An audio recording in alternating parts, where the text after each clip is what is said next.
Boa noite. Nosso grupo irá falar sobre o movimento da vanguarda pós-impressionismo. O movimento ele surgiu no ano de 1885 e foi até o final do ano de 1907, logo após o impressionismo, com grandes transformações na cidade de Paris, que é o berço do movimento. Esse período é conhecido como Belle Époque, que se tratou de um momento próspero cujo impressionismo também fez parte. Ele surgiu logo após o final da Guerra Franco-Prussiana e se estendeu até o início da Primeira Guerra Mundial.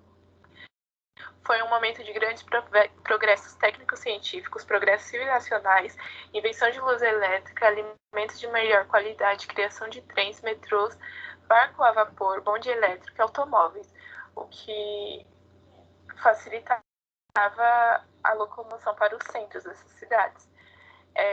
Fez também com que surgisse o cientificismo e a paz armada, onde países se armaram em decorrência da competição sobre o desenvolvimento entre os países europeus, causando a disputa pela hegemonia mundial.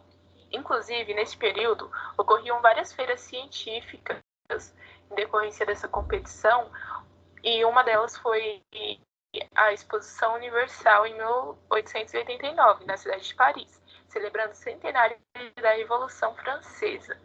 E em 1886, ocorreu o concurso para a criação do monumento que iria representar a feira.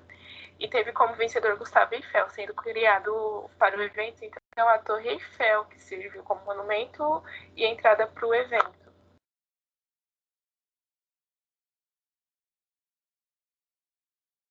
O início do desenvolvimento se deu com a inspiração do impressionismo, que eles trouxeram características, mas também deram uma modificada, com um tom de liberdade nas pinceladas e nas cores, e na forma de se pintar. Eles pintavam um tempo de prosperidade que estava vivendo naquela época, trazendo mais emoções aos quadros. Também naquela época se tem a evolução da ciência trazendo os transportes, que facilitavam todos os artistas se encontrarem no centro para tomar um café e conversar sobre várias obras.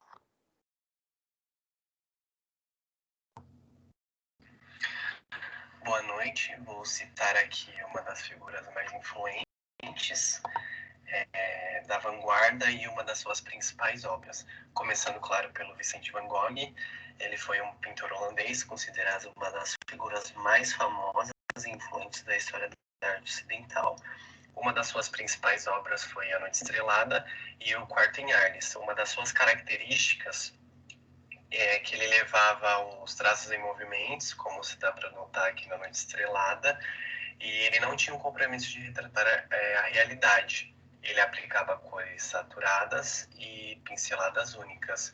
Aqui no quarto em Arles, era um quarto dele, que ele já morou aí nesse quarto. Ele queria retratar esse sentimento de angústia através de um quarto totalmente estreito. Uma observação é que durante a vida ele vendeu somente uma obra e depois da sua morte que ele se tornou um dos artistas mais caros da história. Também citando George Seurat, ele é um pintor francês, pioneiro do movimento pontilhista, que também é chamado de divisionismo. Uma das suas principais obras é A Tarde de Domingo, na ilha de Grand Gate. Ele era conhecido por romper o impressionismo e ele empregava a técnica do pontilhismo. É aquela que tem como proposta de utilizar um ponto como base para criar uma pintura. Ele também explorava novos conceitos em relação de representar as cores. Temos também o Paul Gauguin. Ele é um pintor francês com influência na descendência peruana, que a mãe dele era peruana, e ele é caracterizado por trazer diversidade do mundo para suas obras, além da Europa, que era onde estava acontecendo todo o movimento, né? Ele valorizava a estética da obra e ele também retratava os sentimentos através de cores, através de sua obra pura. Aqui no Cristo Amarelo, ele quis levar a imagem do Cristo, que é uma figura bem conhecida, só que em outro momento. Dá para se perceber ao redor dele que tem camponesas, né? E essa cor do Cristo ser amarela é para representar realmente o sentimento que ele está passando, que é de angústia, né? Tem o Paul Cézanne, ele é um pintor francês que, através de suas obras, ele conseguiu fornecer bases para a transição das concepções do fazer artístico para a arte radicalmente inovadora, no final do século XIX para o começo do século XX. Temos uma obra muito famosa dele, que é a Cesta de Maçãs, que ele retrata a ponte do impressionismo para o cubismo, através da sua composição equilibrada, apesar da sua perceptiva desigual.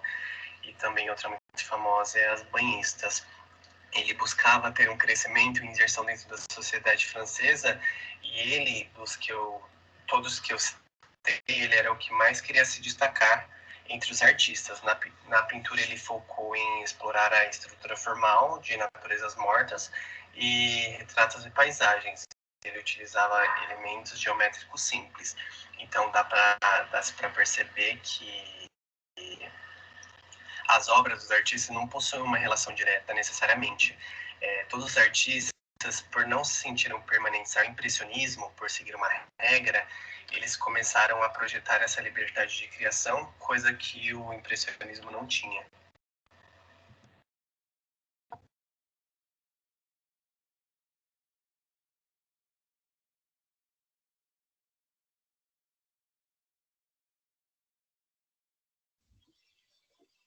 Bem, eu vou falar para vocês sobre o impacto do movimento, primeiramente nas artes, né? O movimento teve uma influência principalmente na pintura e na escultura, né? O pós-impressionismo influenciou o mundo das habilidades, trazendo o trabalho artístico para um estágio ainda mais realista e lançando novas abordagens, né? O uso de várias cores para retratar fontes de iluminação começou lá atrás no impressionismo, né? E foi altamente aprimorado durante o pós-impressionismo. Além disso, a abordagem principal e os desenhos independentes usados pelos artistas pós-impressionistas, né? E sua determinação de buscar uma expressão artística única. Embora tenha levado somente 2 décadas, né? O movimento trouxe uma inovação artística muito significativa, né? E o movimento também deixou seu legado, consolidando importantes artistas, como o meu colega falou antes de mim. E na arquitetura, né? A arquitetura não foi uma manifestação artística muito desenvolvida no pós-impressionismo, né? Podemos dizer que somente após o término da Primeira Guerra Mundial, né, que a influência do expressionismo manifestou na arquitetura, né? Antes dos edifícios e construções se tornarem simples e com um grau de funcionalidade de acordo com o novo estilo moderno.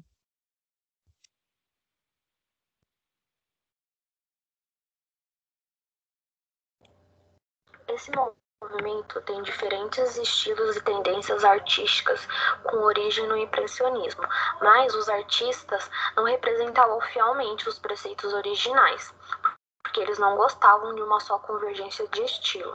Os principais artistas tinham características no expressionismo, pontilhismo, cubismo e simbolismo. Bom, gente, esse foi nosso trabalho.